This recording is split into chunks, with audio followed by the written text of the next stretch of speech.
সঙ্গে আমরা আজকে দেখা করেছি। ছোট ছোট দুটো বাচ্চা আছে, ভাবি ছিলেন। মানুষকে ফিরিয়ে দেওয়ার ক্ষমতা তো আমাদের নেই, কিন্তু সেটা বাদ দিয়ে সর্বতভাবে এমএলএ সাহেব নিজে বারবার গেছেন, মুখ্যমন্ত্রী নিজে অবগত, আশ্বাস দিয়েছেন পাশে থাকার, এবং সাংসদ হিসেবে আমার যতটুকু দায়িত্ব সেটাও আমি পালন করব অবশ্যই। আগামী দিন বাচ্চাদের পড়াশোনার বিষয়টাও সরকারদা ভেবেছেন, একটা চাকরির আশাও রয়েছে, সেটা হবে।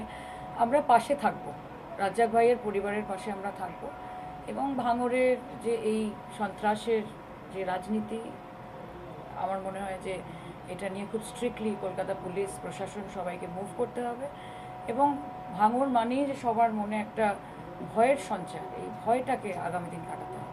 এই ঘটনায় এক মোফাজ্জেল মোল্লা নামের এক তৃণমূল কর্মীকে গ্রেপ্তার করেছে পুলিশ।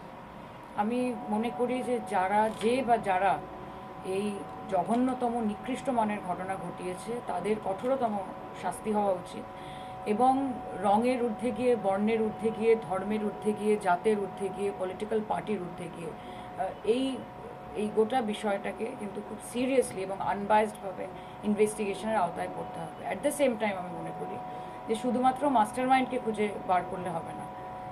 सिर्फ ये नहीं है कि बस्ती किसने जलाई, पागल के हाथ में माचिस किसने दी, এটাও হচ্ছে খুব গুরুত্বপূর্ণ, যে কারা ইন্ধন যোগাচ্ছে, কারা প্রভোগ করছে, কারা প্রত্যক্ষ বা পরোক্ষভাবে সাপোর্ট করছে, কে বা কোন দল ব্রেন ওয়াশ করছে, এই সব কিছু ইনভেস্টিগেশনের আওতায় আসা উচিত।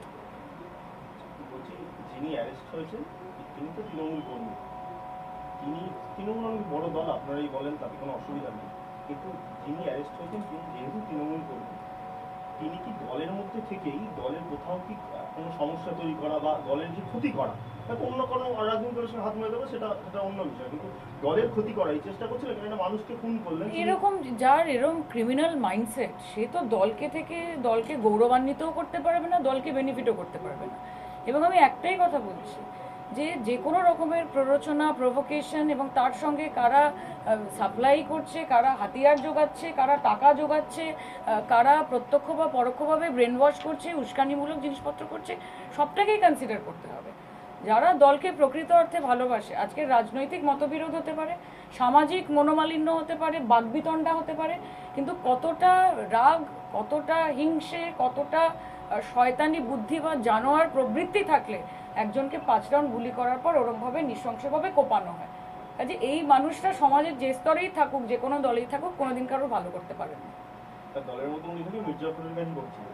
মির্জাফর তো দেখুন, মির্জাফরের সাথে পরিচিতি তৃণমূল কংগ্রেসের রয়েছে, সেটা শুধুমাত্র একটা কর্মী, একটা বুথের কর্মী না, বড় বড় লিডারদের মধ্যে আমরা মির্জাফর বৃত্তি দেখেছি।